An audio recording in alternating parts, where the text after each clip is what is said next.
One.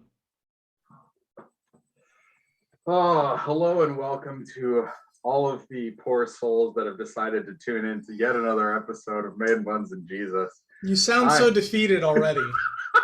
I am your furrier or hairier host, Pastor Ben Olschlager in Lake Orion, Michigan. Actually, currently I'm in Pontiac, but whatever. My co-host is Pastor Josh Laborious of Edgewater Lutheran Church in Eastvale, California. And we have a very special and perhaps very nerdy guest on today, Josh. We do. Am I describing that correctly? That's an understatement. Let's be clear. There is no perhaps. Okay. I am very nerdy. Okay, this is already happening. Okay, for those of you listening, I am the second host of this show, Joshua Laborious, and we tell you in our shameless plug section of the show every episode that you can come on and talk about whatever you want. If you want to come on the show, we'll have you on the show, and you can just go. So this is an instance where that's happening a little bit. I guess there was some direction, but on the show with us today is my oldest younger brother, Ian. Ian's a delightful person. He's an engineer out in Tucson. I'll give you his address, but I think that would be creepy, so I'm not going to do it. Like I said, a delightful person who loves Lord of the Rings more than you'd think would be possible.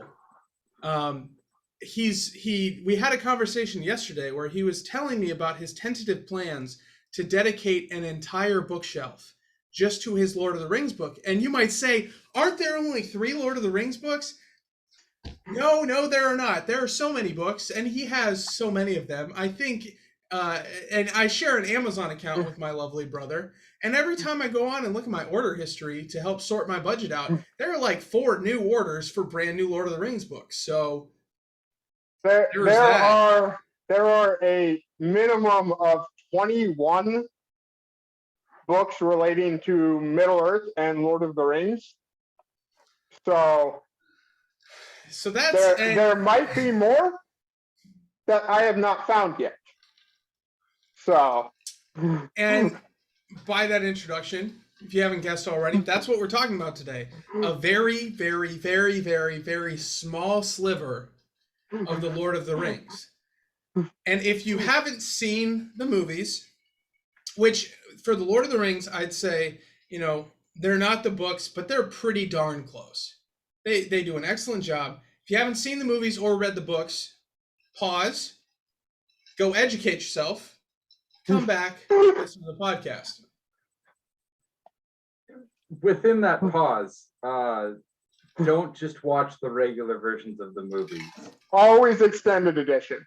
Yes, dedicate 13 hours of your life to the extended edition versions of those movies. And marathon through it. Fellowship of the Rings, you might fall asleep. Have someone there to wake you up. Okay, I've never met anyone who falls asleep during Two Towers or Return of the Kingdom. So for our listeners, Ben and Ian are both giant Lord of the Rings nerds. I enjoy the movies. I do. But I will be playing the role of mediator and voice of a normal person. So you don't have to marathon the movies, okay? You can take them one at a time. Maybe you need to take one disc at a time for the extended editions. And Josh, nobody has a DVD player anymore. That's fair. You're old. I don't have a DVD player. I have an Xbox. Okay. Yeah. I think the more proper thing is no one has the extended editions on DVD anymore. Anyway. Except and as for this me, is my younger apparently. brother and we interact as siblings do, I do reserve the right. And if you ever hear him cut out, it's because I muted him. And it's already happened once. And it's probably going to happen again. So also, as a note, just to rein in Ian a little bit today, we've set him with a very specific challenge. Because if we hadn't, between him and I, we would be here for the next 6 hours. And I so can't do that. I got a cake to bake. Like I said, and so his challenge is specifically this. We told him to pick his favorite character storyline from the movies. They have more broad appeal than the books at this point, so we figured a few more of you might be familiar. And from that character line, Tolkien is famous for the fact that his books have a lot of Christian allusions and theology and ethics baked into them throughout their storylines. And so we have challenged Ian to educate us on what Christian ethics or theology or whatever else we can pull out of his favorite character.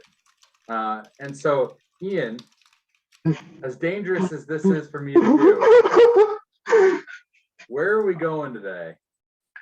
Okay, we're going to go through and talk about Aragorn. And a couple things about him. I think we can break it down to how he is similar to us as like just generic people, and the generic like struggles with temptation he has, struggles with losing faith, that kind of stuff. But we're also going to look at him as a Christ-like figure in the aspect of Christ being the king and coming back to claim that crown. So I think the best place to start is start with him as a, like, who he is as a character for people who don't know, and then move from there. That seems fair. So, summary of Aragorn as a character. He is a member of a long-lived race of men called the Dunedain, whose lifespans generally extend into the 200-plus year range. During the Lord of the Rings, he is 87. Played by Viggo Mortensen. Yes, also that. He's a very handsome gentleman. Cage, but he... Wait, hold on. Did you just say instead of Nick Cage? Yes, Nick Cage was auditioned for the role of Aragorn. What? How dare he? First of all, how dare he? And we're already on the tangent. But no, continue. Just how dare he? He is the last remaining heir of the royal line of the Dunedain, who ruled the kingdoms of Arnor, which is in the north of Middle-earth, and Gondor, which is in the south of Middle-earth. So what you're telling me, long-lived and like a monarch, he's basically Queen Elizabeth, is what I'm hearing. A little bit more active.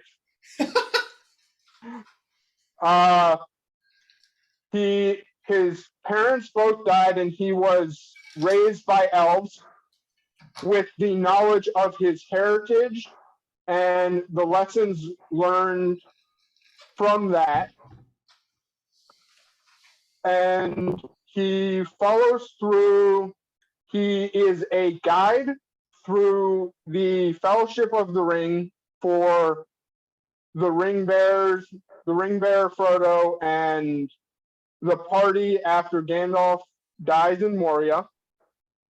And then the party separates, and he goes from the role of guide for the Fellowship to the role of king and leader of men, as he goes and he rallies Rohan, he rallies Gondor, etc. So that's kind of his story arc. He goes from a guide to following up. Keep going, Ian. Keep going. So we're going to. I'm not going there, Josh, because I don't know enough to go there. Let me throw a few. I'm gonna do it despite Ben's vigorous head shaking. Okay, so there's a theological concept, boys and girls, ladies and gentlemen, called the pre-incarnate Christ, and it's kind of this idea that Jesus was we know Jesus was around prior to him being born from Mary, right? John opens up saying the Word was with God, the Word was God, the Word is talking about Jesus, and the Word is there at the beginning. Okay, so the idea of the pre-incarnate Christ is that you can look at different instances throughout the Old Testament and you see God at work, and there are some instances where we say, was that Jesus, right? And for all of those, you can't say that you can't say it authoritatively, because it never comes out and says, oh, and this was Jesus. I was in a Hebrews class at the seminary at one point that got derailed for a very long time about whether or not Melchizedek was the pre-incarnate Christ. But when you say Aragorn at first serves as a guide, that's kind of what I think of in me, is this idea that, Christ in the Old Testament, Christ is, for Israel, walks alongside as a guide, because you don't have the fullness of the revelation in Jesus Christ yet. So, yeah. So I contributing. There you go, Josh. Yeah. I guess you could definitely say that for his story, for his arc, because I'm trying to pat him on the head. It's okay. Keep going. my pastor has referenced the pre-incarnate Christ, and some people even think that maybe the pillar of fire might have been that, and that was a guide for 40 years for the Israelites. So I could see it, but and I never thought of it like that. So in about 15 minutes, it'll finish processing, and I'll be able to go a little further on that one. But the big one for me is as Christ the King, when he comes back, part of what he is going to be doing is reuniting us as a people, bringing back the dead Christians and making us one people again, not separated by death or anything else. And the other side of there is going to be an accounting where the evil, the people who did not follow Christ and just rejected him, will be destroyed, get their due, whatever you want to say. And you can definitely follow that as Aragorn kills a lot of orcs. It's part of his job description. He kills a lot of the things that are essentially lesser evil incarnate. So just a pinch of evil incarnate. Well, I've been reading the machine readings, which do 4 chapters a day, and right now it's in Revelations. So the orcs would not be the equivalent of the beast or the Lady of Babylon. The orcs would be the equivalent of all the people who have their hands and foreheads insigniaed with 666. That would be the orcs equivalent. They're not the big To be players, clear, all of our listeners, if you want a podcast on Revelation, that's a whole separate beast. We're not touching that today. I'm just using it as put in perspective. I'm not going there. But why do you accuse me of this, Josh? he referenced the mark of the beast, and I saw that look in your eye, like you wanted to go after it. Down boy. So there's that aspect. There's also the aspect of he does have people throughout the fellowship that he kind of takes under his wing and leads them and teaches them how to lead, essentially. You see this with, to some degree, Eomer and Theoden.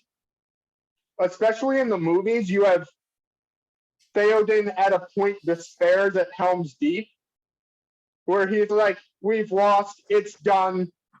And you have Aragorn saying, no, it's not. Let's go do something.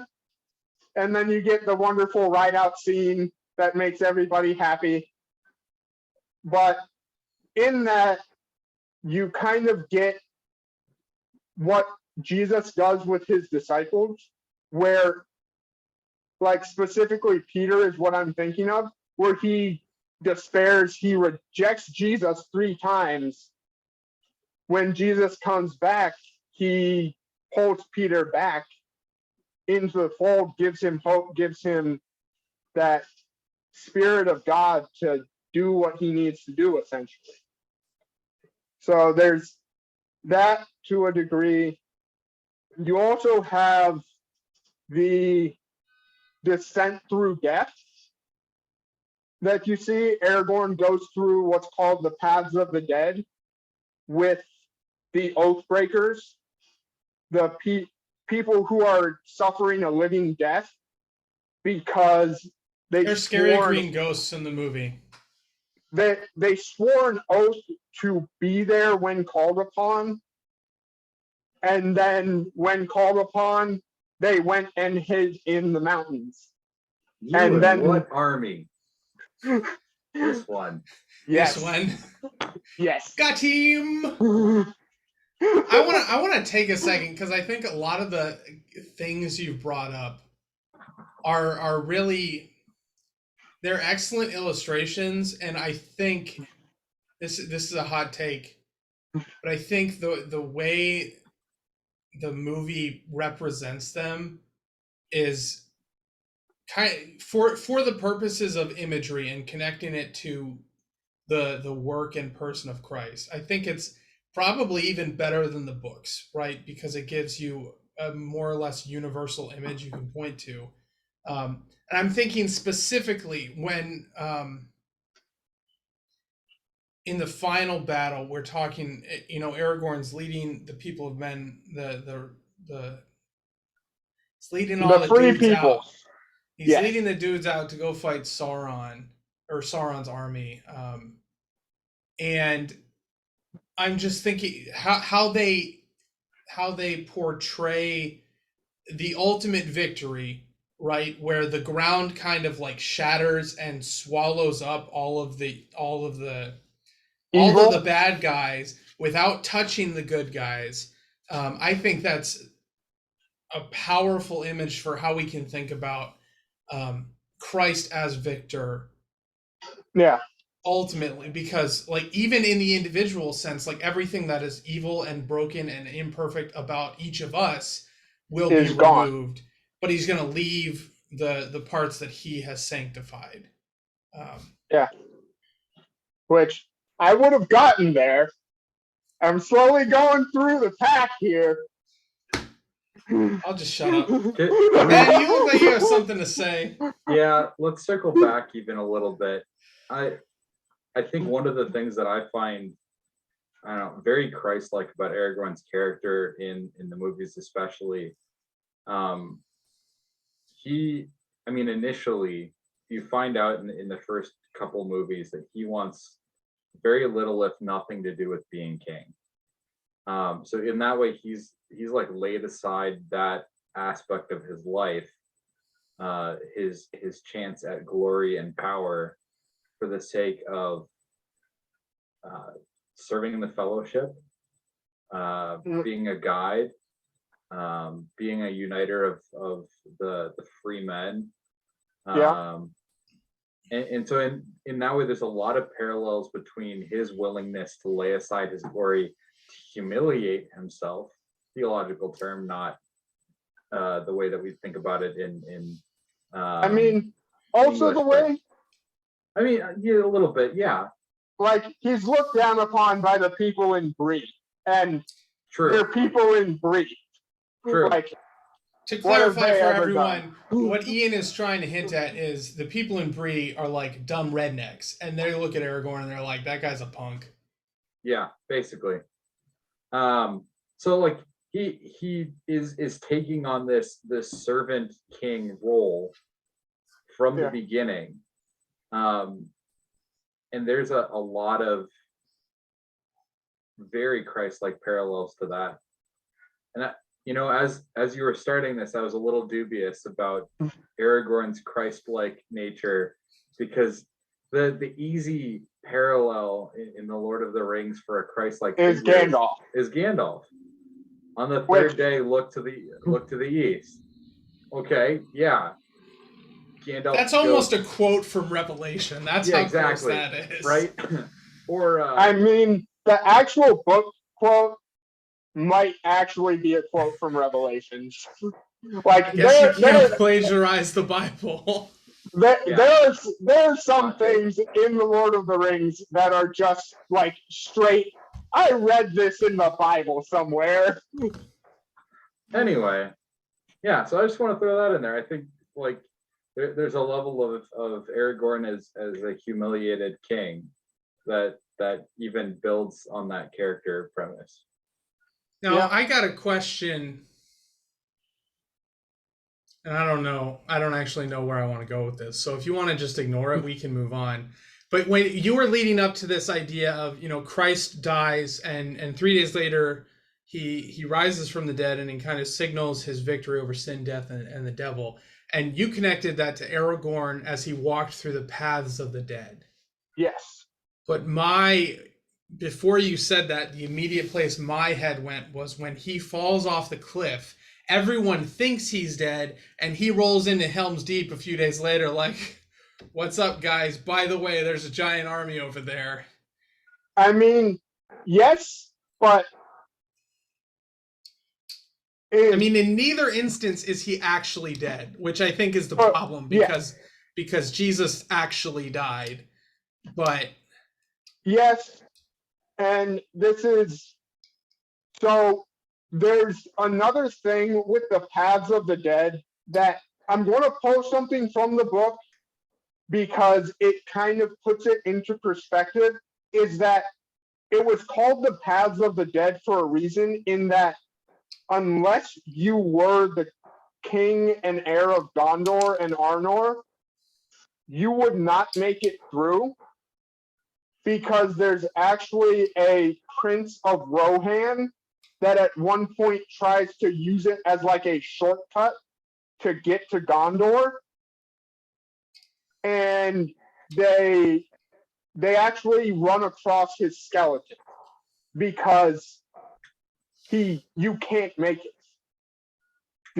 The ghosts that are there / there's also kind of a temple to Satan in there, or the Middle Earth equivalent of Satan, that like anyone who is not the heir to the throne and to the crown will die there. It's a guarantee, which is why it got the name the Paths of the Dead. That would preach. So that is where, like, yes, he doesn't die, but if he was anyone else, you die and you don't come out. So as far as everyone is concerned, he gone. But and from the movie, yes, the falling off the cliff also functions as that.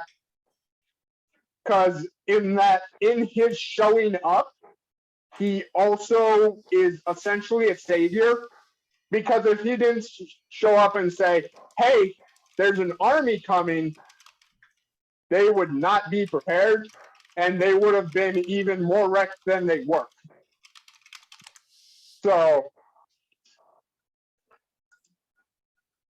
But we also, so after the Paths of the Dead, he goes through, he heads off a reinforcement army and then shows up and saves the city, which is kind of what Christ does. He saves us from that evil that we are 100% sure we can't win.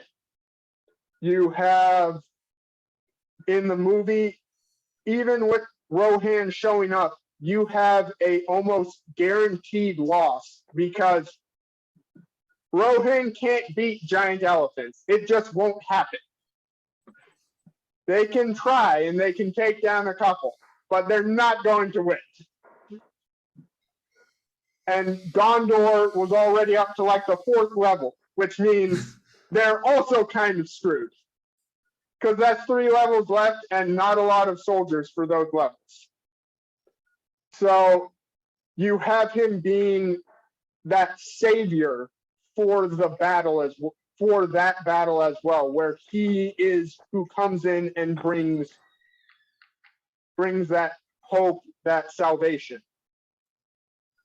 And I think aside from the ending battle that we've already gone over a little bit, just call me a spoiler. There's another part of the movie that I feel like is possibly his most Christ-like state, is he stares eye to eye with Sauron and is able to confront him and taunt him. And while it kind of falls apart because he ends up dropping the Plantier, which is the glass ball he uses to look at Sauron, or crystal, or whatever material it is. Well, the material is in question, but that's something else. He looks at Satan in the eye and he doesn't blink. He ends up dropping it not because he himself is afraid or in danger, but because those he loves are threatened. And that's why he ends up dropping it. Sauron creates a picture of the one he loves dying. And that is what forces Aragorn to drop the Palantir. So you think that's a more Christ-like image than his coronation, even? I think because the coronation is weird in that right after he's coronated, he bows to the hobbits. So That's I think fair.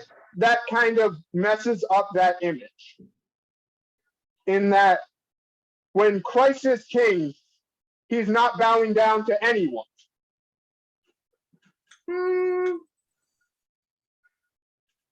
Is that you, Ben? Or Yeah, do you that have a was me. broken piece of technology in the That background? was me. I have a feeling you're going to say, what about the Father? So not even that. Like, what is our image of God in Revelation 21? And God shall wipe every tear from their eye. Like, I think even within the new creation, like, God is an incredibly loving and caring God, as well as an all powerful and all glorious God. And so even though he will be reigning in glory, I think it's still safe to say that he will be like loving and serving his creation, his new creation. Well, because, and I think it would be different if the hobbits like actually were like, okay, bet we're gonna take over Gondor now, like we're in charge. But it's more of like a symbolic gesture. I feel like. Well, He's not actually ceding his authority to the hobbits. Yeah, but still, for for the image you're talking about, Ben, I don't think that him bowing to the hobbits is that image. I think that image, and it might just be in the extended edition, so all you scrubs who haven't watched it, watch it, is when he goes to the houses of Yeah, scrubs. Please don't unsubscribe from our podcast. To be honest, I'm surprised Josh hasn't muted me yet for the second You know what? time. Me too. Me too. But the image of him being, of what you're talking about, Ben, I think is better portrayed when he's in the houses of healing and he's actually in his kingly capacity going around and tending the wounded from the battle and healing them, because historically the kings of Gondor, well, and Arnor to the degree when Arnor existed, the kings of those nations, while they led the nation, each capital city had what were called houses of healing, essentially the hospital for the city. And the king was also tasked to be present there because they had a ability to heal like no other person in the city. There was something about the royal line of Numenor, which is also to say the Dunedain. There was something about that royal line where they just had this innate ability to heal others of hurt, whether that be physical or emotional or whatever it was. They just had that ability that was better than anyone else's, except maybe the elves, but the elves are a different story.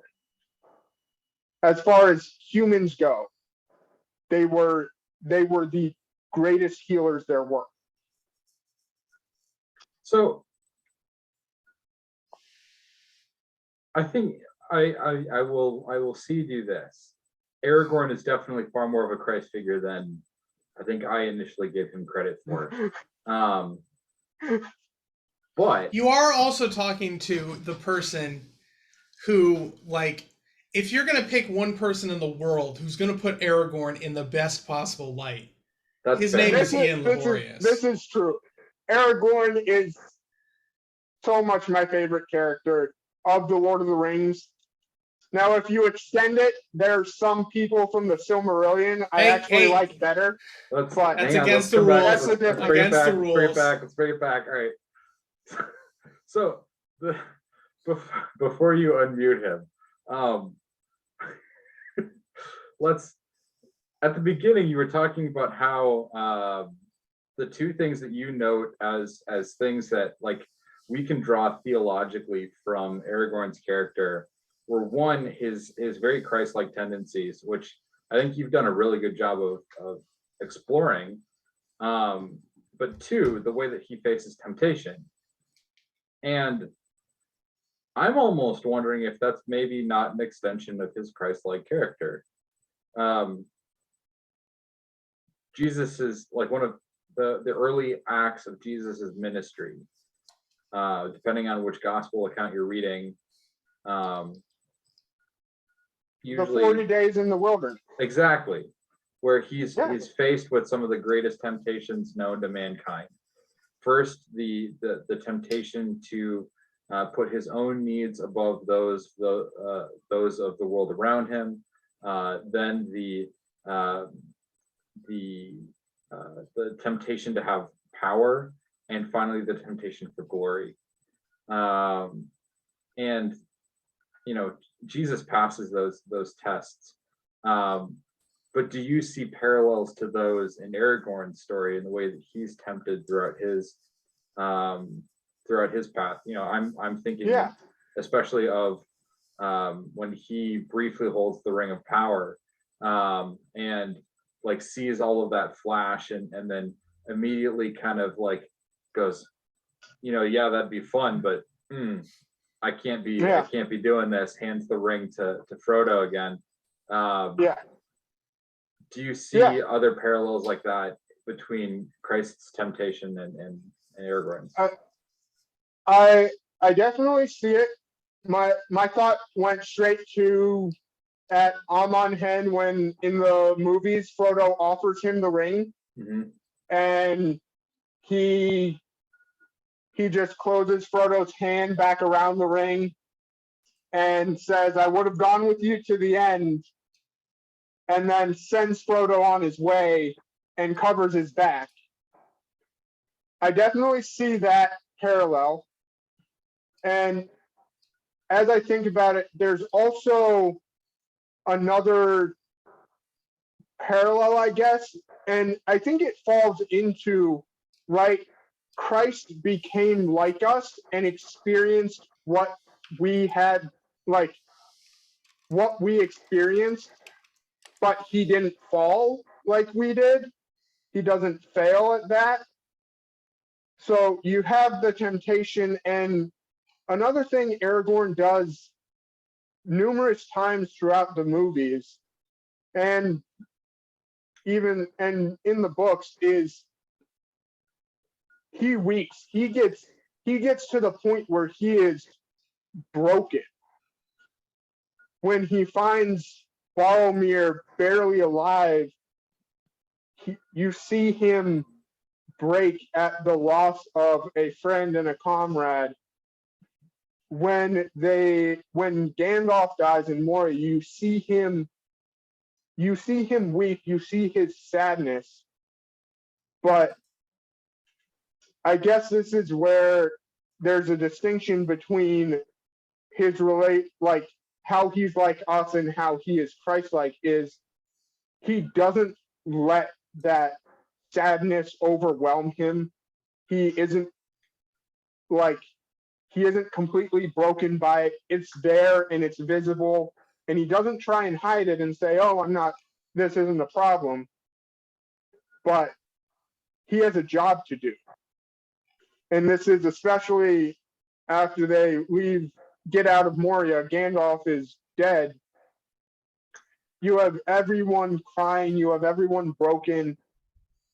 And then you have Aragorn, who despite losing a friend and comrade that he's known for, 60, 70 years and been close with and learned from, you have him saying, "Guys, we have to move now." Like, we can weep and we can be sad for Gandalf, but we still have a place to be. And if we are here when the sun is down, we are all going to die. We need to keep. So I guess I could have I think I might have mistaken his humanity but not falling for where he relates to us versus versus how he's like Christ in that Christ became human to relate to us but didn't fall.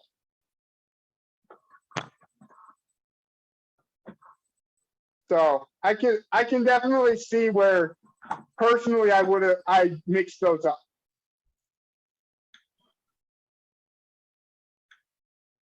I'm trying Come not on, to Ben. be smug. You have something smart to say, and I want to hear it. I'm just trying not to be smug. That's all that's happening right now. You can be smug. No. So like, as I'm thinking back through this, I think there are so many more parallels that I'm talking about. You mentioned the houses of healing, and Aragorn and he goes around and does a lot of healing throughout the entirety of the trilogy. Yeah. And it's not just in that house of healing, and like as a king who also brings healing. Weathertop. Well, yeah. But that's Christ like through and through. Right? Yeah. Like he's a king that brings healing in his wake. People touch his cloak to have their wounds and infirmities healed. Like if you remember at Edgewater, that's actually in our gospel reading for this week. which is 2 weeks before you're going to hear this podcast. But so if you were in church on the 19th, you heard that story. So yeah, I think it is worth exploring this path of Aragorn as the Christ-like figure. I think the only like real hiccup that I see in it is his romance. Well, Christ in the church. Ooh, got you can him. draw parallels there. That's fair. Got him. Because and the church, because his bae, his girl, however you want to describe her, like her dad almost talks her out of it, and she almost bails, but then she's drawn back with and you could draw parallels with the church. You know, where there are temptations, there are people in authority who would try and lead the church away from the gospel, and Christ calls us back, and the eternity we're promised with Christ calls us back. So boom. But he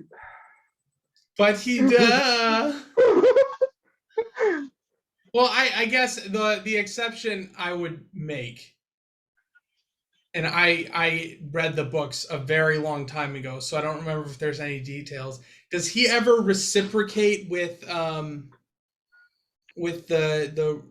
chick from Rohan? What's her name? Eowyn. Okay. Well, that was my other thought. It's like, did he like do a little? No, okay. So he's faithful. No. Yes. Even. I mean, I think it's more of a stretch than some of the other imagery. Yes, I would agree. But it's there. See, and if you needed to force it for a sermon series, you could. But you have to somehow argue that Arwen is essentially the the stand-in for the entirety of the created order. And to a degree, she is. To a degree, why do I have to argue that? Because if Christ is marrying his church, then Arwen has to somehow be the church. And here's how I can swing it for you, Ben. Oh boy. Arwen is being sent away because should Sauron survive, Arwen will die. Arwen is essentially an image for all that is good in Middle Earth. All that is good, all that is righteous, and if Sauron survives, she will die. Her light will fade and she will just be gone, which is why Elrond tried to send her away. Because Elrond did not have any hope that they would actually succeed. Yeah, he didn't want her to see that screen that comes up and it says your light fades away. That's a Destiny reference for anyone who's even nerdier than this conversation, but yikes. And I get the reference, so I hate that screen. I hate that screen so much. So that is where I would swing it for you, Ben. To appease that voice inside you that says she has to represent everything. To be the church. I still don't entirely buy it, but I'm getting closer. I'm getting closer. That one. He wants to check some customer reviews first and see what Consumer Reports has to say. It's. In the words of one of our professors from the seminary, it's something you can whisper from the pulpit, not shout. See, I thought you were going to go with a Treebeard quote of "Let's not be hasty." I got it now. Okay, so here's the question, because I think we've fairly as thoroughly as we're going to in a podcast in this format. I think we've pretty well covered Aragorn and his Christological nature. I can throw one more out there. Can I I please? don't need another one. Fine. You asked so nicely. Fine. Mom would be upset with me if I didn't encourage good manners. So the last thing I have in my that'll makes him a Christological figure is the storyline of the three hunters. He loses Merry and Pippin, and he proceeds to follow and chase them until he has gotten them back safe and sound, which is what Christ what Christ does to us, what Christ did to with his disciples over and over again. That's my last one. That's all I got. There is a very leaving the 99 to seek the one kind of aspect to that, because in the grand scheme of things, Merry and Pippin are pretty useless in the story. Especially Pippin, right? Oh, Merry at least has a couple moments, but Pippin's just he's a train wreck from start to finish. And this I think is probably more directed at you, Ben, because I know what Ian's answer to this would be. So we've had this conversation. Okay. And I've made the comment offhand a couple times that'll preach. Mm-hmm. Would you ever do a Lord of the Rings sermon series? Would I ever? Or do you? Let me rephrase this. Do you think it would be a good idea to do a Lord of the Rings sermon series? And Ian, I'm not asking you because I know you'd love to hear a Lord of the Rings sermon series. Well, also, Dad wrote a Bible study on Lord of the Rings. Mute him. So, 3. So I think there are three separate questions that you're asking here. One, wow. Is it possible? 2, I thought we've covered that one. Well, okay, yeah. So yes, it's possible. 2, would I do it now? And would I do it ever? Would I do it now? Probably not. Honestly, I can say this with as much regret as I have. I just don't know my congregation well enough to know whether or not any of it would land. I know a couple of the people in the congregation have seen movies multiple times or know the books well enough, but I don't know beyond that. In future, if I was ever at a congregation where I knew I had the nerd level to pull this off, absolutely would do. So what I'm hearing is theologically there's no problem with it. The question is simply, would it actually help anybody understand things? Yeah, Could it be a Bible study? Fair. Maybe. Well, because you could show a clip at the beginning of each Bible study. That's no problem. I mean, I don't know if this has come up on the podcast, but last month I did a 5-week series on Game of Thrones. So I think the answer for me is obvious. Might do a series on Lord of the Rings. It's a lot more wholesome than Game of Thrones is. So, the puppers there. Also, Ben, you keep throughout this. You've said you doubted about Aragorn being a Christological figure. Here we go. I got my mute finger ready. I don't want to go into it. I want to throw something out to Ben for him to ponder. Like Christian Ponder, the failed Vikings quarterback. Scars. Just mental scars. Ben, Sam as a Christological figure. Ponder that one. Okay. Because I think if you look at it, you can find it. Okay, but so that's not for this podcast. Dr. David Lewis has proven that if you're willing to look hard enough, you can find it with regards to almost anything or anyone. Okay. Sam, you don't have to look that hard. For those of you who have seen this, Ian, I don't think you'd enjoy this movie, but there's a movie called The Big Lebowski. and he argues that's a Christ figure film. So if he can do that with a dude who looks homeless and drinks White Russians all the time, like I feel like any good guy from Lord of the Rings is pretty easy to argue, relatively speaking. Except Anyway, for Frodo. I think Never Frodo. yeah, Ian doesn't like Frodo. I'm not a huge fan of Frodo either, but I don't think I dislike him as much as Ian does. Anyway, we're going. We don't have a time limit on this show, but if we did, we'd probably be getting close to it.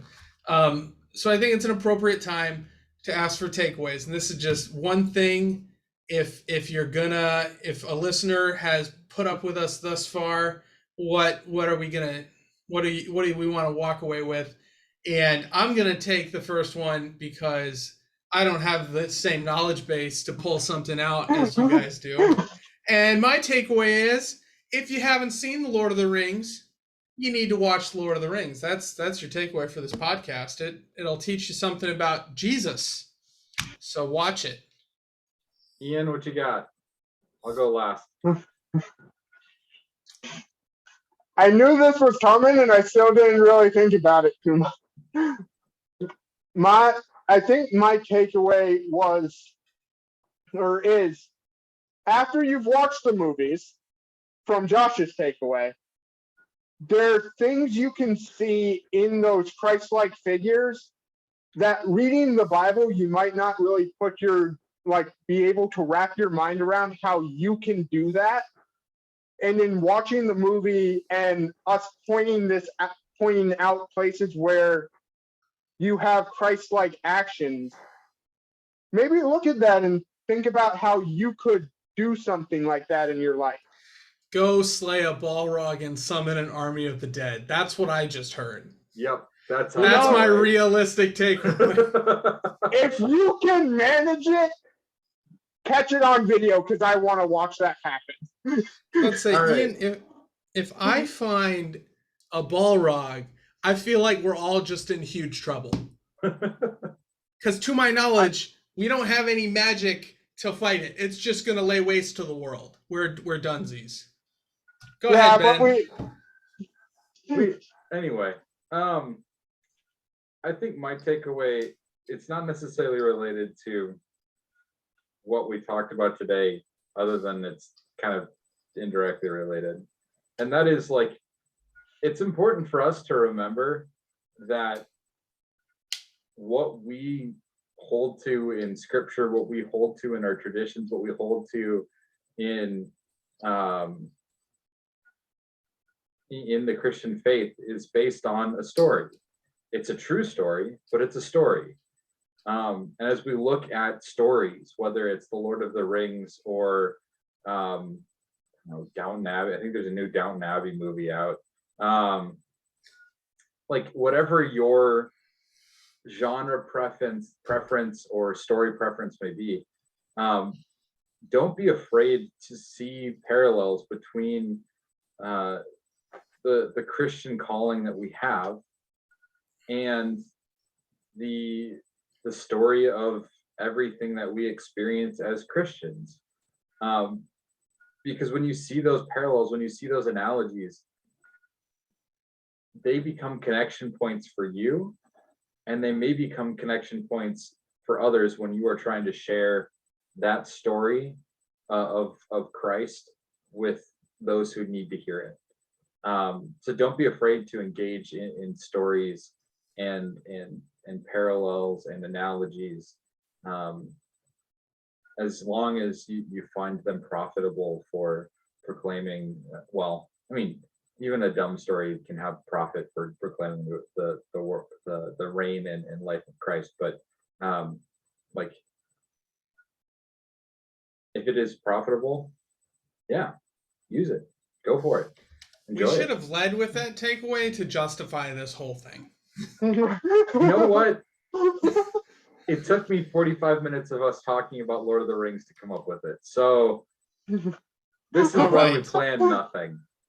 This is why we planned nothing, Josh.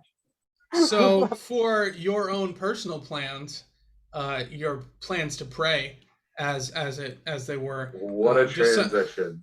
thanks. I live for the segue. Prayer ideas for you as you go about your week. Pray that you would see Christ and his work in all sorts of places, and pray for him to continue to work in this world in a way that we recognize and we see. So those are some prayer ideas.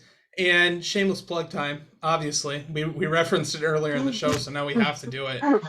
If you are like Ian and you have an idea for a podcast and you want to come on the podcast, let us know. We're happy to have you. If you are a personal friend or a member at either of our congregations, go ahead and reach out to us.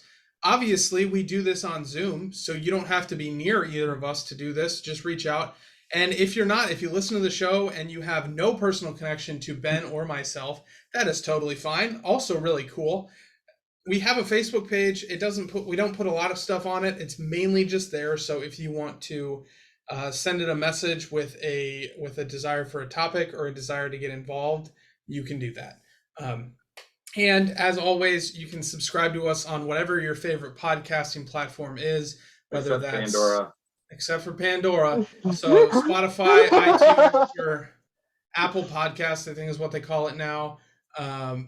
Google Podcasts, iHeartRadio, Podbean, all of them. And the subscription does a couple things. First of all, it kind of validates us a little bit. Like, it makes us feel a little bit better to have a few more subscribers because we know we're putting in this time and this effort, and it's not just to talk to ourselves, as fun as that is. And it also helps you, when we release extra content, you get a little notification, which is helpful. So I think that's all the shameless plugs I have. Brothers and sisters, go in peace. Serve the Lord. Thanks be to God.